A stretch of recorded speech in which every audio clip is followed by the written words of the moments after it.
Hi, I'm James from H2O Sports. Today we're here with Russell Farrington, who's the brand ambassador for F1 kiting and winging. Russell, you're from a kite background. So, the ultimate question, do you see it complementing your kiting or do you see it replacing your kiting moving forward? Well, as you know, James, 20 years ago in May, you taught me how to kite. I don't think I could ever stop kiting, so That it's long ago. definitely complementary. Strapless freestyle kiting is always going to be my main thing, but this has been a phenomenal new experience, which I've really enjoyed. So the great things I've found with the winging is I can go to new places. It's fine when it's gusty, offshore winds. I've even had a conversation with ex-windsurfers, which is kind of unusual for a kite surfer. No harness. Yeah. So Russell, we're hearing amazing things from Hawaii coming out of their winter now about how many people are flocking to winging from all sports, from kiting, windsurfing, surfing. Obviously they've got waves and a lot better conditions over there than what us poor UK people have over here. But how big do you think winging is going to get? Well, you've seen over the last year that the super keen people have been taking it up. Mm-hmm. And as the kit's getting better and it's getting easier and we're getting people starting to be coaching properly, I think it's going to get huge. I mean, you've got people coming from windsurfing backgrounds, supping, surfing, kiting. It's really sort of an opportunity for everybody to get out there and try something new. Yep. I guess for us it was when we had the foils and the boards here on the south coast, there wasn't really a lot of access into the waves. The wings came along. And all of a sudden that was our engine of getting out and riding into the swell, which became the addictive bit and the hook that got us moving forward with the sport. So we already see it splitting a little bit into sort of free riding on the flat water like we have in the harbour here and going into the waves. Where do you think that split's going to be? So at one end you've got the guys doing the new winging freestyle tour with the GKA who are doing multiple rotations and huge great airs. That's at one end. Then you've got the wave riding. Now we can do a little bit of that here off of our beaches because we get a nice rolling wave that is difficult to access without that power. And the pulling into it with the wing, putting the wing down by his side, riding that wave and then turning around and going back out is brilliant. However, in the harbour, there's a lot of things that you can do to sort of the tacking, the jibing. If you've never foiled before, if you've come from a sup background and you've never had a wind sport before, just bombing along up on the foil looks really cool, and it's a different thing that you won't have tried before. And I think that'll have its own addiction, which will then eventually those people can then move on to enjoying the waves and potentially doing 20-foot jumps. Yeah, I think some of our customers have described it like they've been skiing on the piste their whole life and someone's just shown them the powder. It's smooth, it's silent, it's gliding. So, no, good to see. What else are you going to do when it's choppy in the harbour and gusty? It's a great way to spend an afternoon.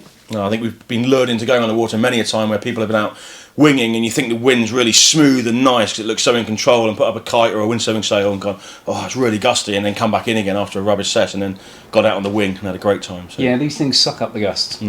So Russell, from a kiting background, winging, more dangerous or less dangerous?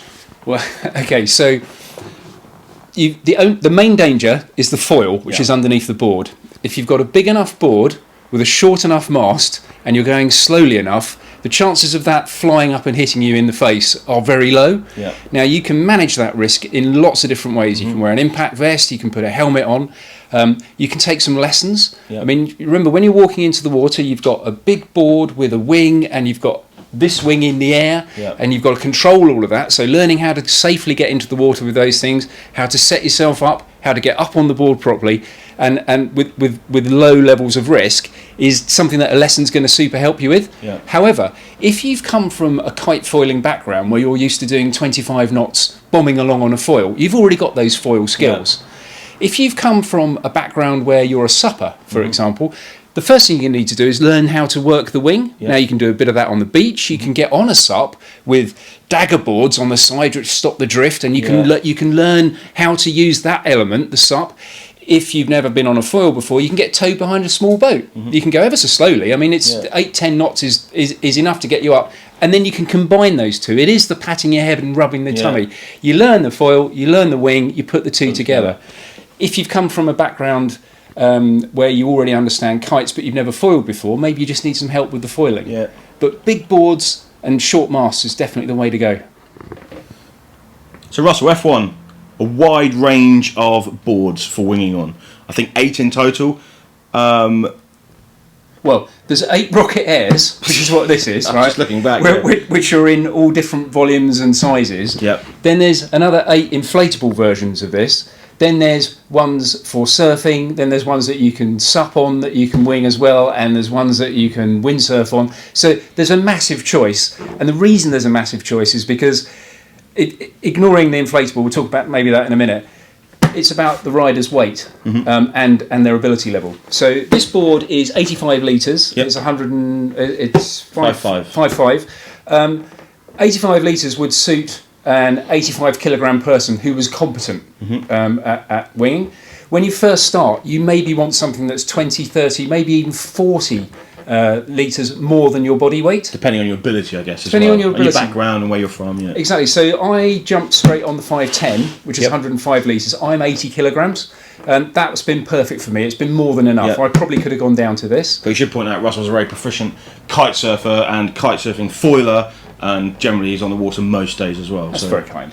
Now, if you're coming from a non-kiting, you haven't got your crossover sports, Yeah. you're going to need a bigger board when you first start. So like a paddleboard customer, for example. Exactly, they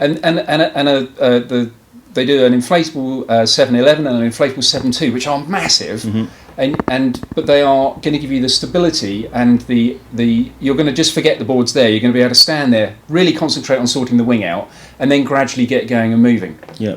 So I guess it depends on where the customer's coming from as far as their background goes and how much they want to bite off before they can chew, whether one board will do them for now and for everything after, or whether a board would be potentially a stepping stone, or like you've done, keep your bigger board for the light to moderate winds and then you're adding in a smaller board for the stronger winds with straps for jumping, etc. Exactly. So I wouldn't get rid of the 510 that I've got. That's perfect for wave riding, particularly in marginal conditions where it's nice to be able to stand on it in a stable way before you get going. Once you go below your weight in litres, so if I got on a 60 litre board, you really need a bit of wind, because the wing is going to pull you up and out rather than you being able to stand up on it and effectively uphaul or just put the thing above your head. Like a water started windsurfing. Exactly. Yeah.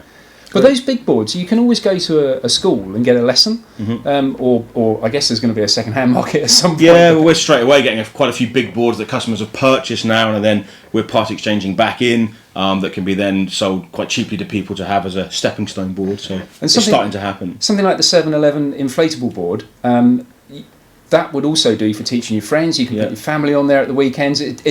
There's lots of other uses for those boards, and it's inflatable, so it's easy to travel with as well. Great. Okay, so this is a Rocket Air. This particular one is 5.5. It's 85 litres. There are no foot straps. The foot straps are available at the moment only on the smaller board, the 44 litre board, but F1 does have bigger boards coming out with straps, so looking forward to that.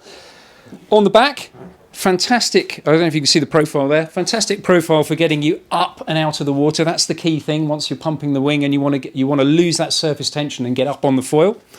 You've got a track which you can move backwards and forwards on. I go on 4.5, but everyone's got their own preference. And another key thing is the handles on the bottom. That's obviously critical when you're carrying it, because the foil goes out this side and you want to be able to carry it with the weight of the foil away from you. So Russell, let's talk wings. The Strike has just come out. A lot of our customers are asking us, is it replacing the swing or to go alongside the swing in the future? So obviously the swing was the only wing that F1 made last year. The Strike, as you say, has just come out. It goes upwind at a better angle. It's got a better low end. It's got a better top end. It's faster. It handles gusts, and absolutely anybody can use it as well. It's not a specialist jumping machine or anything. It literally does everything. Now, the Swing 2 will be coming out. Now, what we've heard is that it'll have most of those attributes that the Striker's got, but it'll have a slightly softer feel.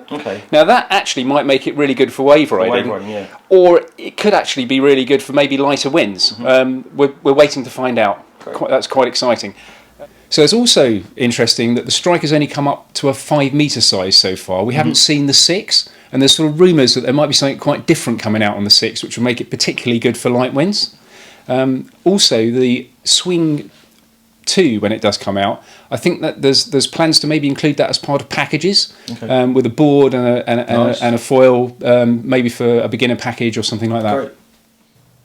So Russell, as a large water sports shop, We stock quite a few brands of wings, and obviously there's merits of having windows in them and negatives of having the windows in.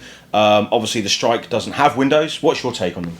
So I'm really happy that it hasn't got windows. I find that it's quite quiet out on the water up on the foil, so I can normally hear who's around me. I always want to have a good look before I do a manoeuvre anyway, and it's quite easy to lift the wing up and have a look underneath. I mean, on a more technical level, having a window here would prevent the manufacturers from doing what they've done really well, which is to graduate the material from thicker to thinner, which would be difficult to do if you had a window in the middle of it, and it's probably more difficult to roll up. But I can see why some people would prefer a window, but personally I just haven't seen the need for it. So Russell, the Strike is creating quite a stir within our industry. Absolutely ram-packed full of features. What stands out for you? Okay, so let's go through a few. So the tension on the canopy has been created by the clever way that it's been manufactured underneath. There's a lot going on there, but basically it gives a phenomenal tension, which is what's giving you the power. Stiffness. A few things that are really useful. The handles are made of this sort of pliable stuff, which means you can actually twist the wing using the handle. And the two main drive handles are long enough that you can sort of position yourself up and down a bit, but also you can twist the wing quite easily using those handles. My personal favourite though is this little thing here, which is a dump valve for the centre strut, which makes it a lot easier when you're packing it up at the end. Bringing us on to the foils now from F1. The range we stock, they're obviously more of our premium items, but with that you're getting a lot more sort of quality for your money as far as a carbon fuselage, a couple of different types of front ends as far as the Phantom high aspect range or the Gravity surf foil. We get asked a lot, Russ, can you buy one foil that does everything for you for the future? Okay, so as we spoke about earlier, if you're coming at this with some previous experience, the answer is yes. So my first and only wing is this. The Phantom. The Phantom. So this is a Phantom 1480. So that's the size of the front wing. That's going to get you up quite easily in not that much wind if you've got the right wing. You put that on a board like the one behind you, and actually that's good enough. That'll sort you out. You're not going to need anything else. However, if you're coming at this and you need a bit more time to learn, you've not got that previous experience that will help you. The one you've got there, the Gravity 2200, and the one down here, the Gravity 1800, is going to be the solution. Now, that board will allow you to go very slow and rise up whilst you're doing that initial learning. However, it's also the board, the wing, that people would use if they were prone surfing, foiling. So it's got great carving ability. It's actually a great foil, but the difference between the two is that this one's going to be a bit faster and it's going to allow you to pump. So you're going to be able to do that linking sections together more easily with this. So the other good news with these two is that you can they're making them in the foil compression technology, which is a slightly less expensive construction. And which one is based on how big you are? Yes. So you'd have a 1480, me at 105 kilos. I'll probably have the 1780. Yeah. And if we were both learning, I'd probably go for the 1800 and you'd probably go for the 2200 Gravity. So looking at the difference between the Phantom on the top and the Gravity underneath, the span, the width, is only slightly different, but the real difference is in the thickness of the leading edge, of the front edge here. Much fatter on the Gravity, a lot thinner. And then also, it's not as deep. The Phantom doesn't go back as far. The Gravity goes back a lot further. So another key thing is the modular approach to all this stuff. Now, although you might have bought a Gravity setup with the fuselage and the stabiliser, once you've had that for a while and you want to step up to the Phantom, all you need to do is change the front wing. The fuselage and the stabiliser at the back are still going to work for you. The mast is still going to work, and as we spoke about with the boards previously, so although it feels like you're going to need to step up probably to a Phantom at some point, that's the only bit you'll need to change. So Russell, unlike their wing selection, foil masts, they've nearly got every 10 centimetres. And also, like other brands are fighting to get onto the market, everyone already have their carbon masts out to match their carbon fuselage. So talk us through the lengths, so to speak, and the differences between them. Okay, so when you're learning a nice short, this is 65 centimetres, aluminium mast is absolutely fine. Now this will have a plate on it and another bit down the bottom there to fix it, and it's good. It's all you're going to need for those. Now when you get going and you're getting more into the wave riding, you're looking for that speed, that extra bit of flex. The carbon mast is fantastic. Now I ride this 75, and one of the best things about this for me is that when I kite foil, I use 105 carbon mast, and it's identical. So I can ride this 75 wing foiling mast on my kite foiling kit. It's all modular, it's interchangeable, which means for the shallow harbour, if I want to go kite foiling there, I can swap between the two. Now, in terms of length, as you get more into waves, some people go bigger, so they'll go to an 85 mast. But I've found that 75 has been perfect for both the harbour and for wave riding so far. Nice. So obviously we had Nick Dempsey in here last week, the windsurfing background, obviously Russell now with the kiting background. If you had to pick one thing that surprised you about winging, what would it be? So I think you've kind of said it in the question there. It's been great to not be a kite surfer and to be able to spend time and chat to people down the beach who are windsurfers coming from a surfing background. There's people that I've seen down the beach and never spoken to for years who suddenly have become good friends. So anything F1, obviously we do our industry-leading finance, 0% over 36 months. We can put packages together, we can interchange in and out. But I think from Russell and I, from F1, that's it. Thank you very much for coming in and joining us, Russell. Thanks for watching. Cheers.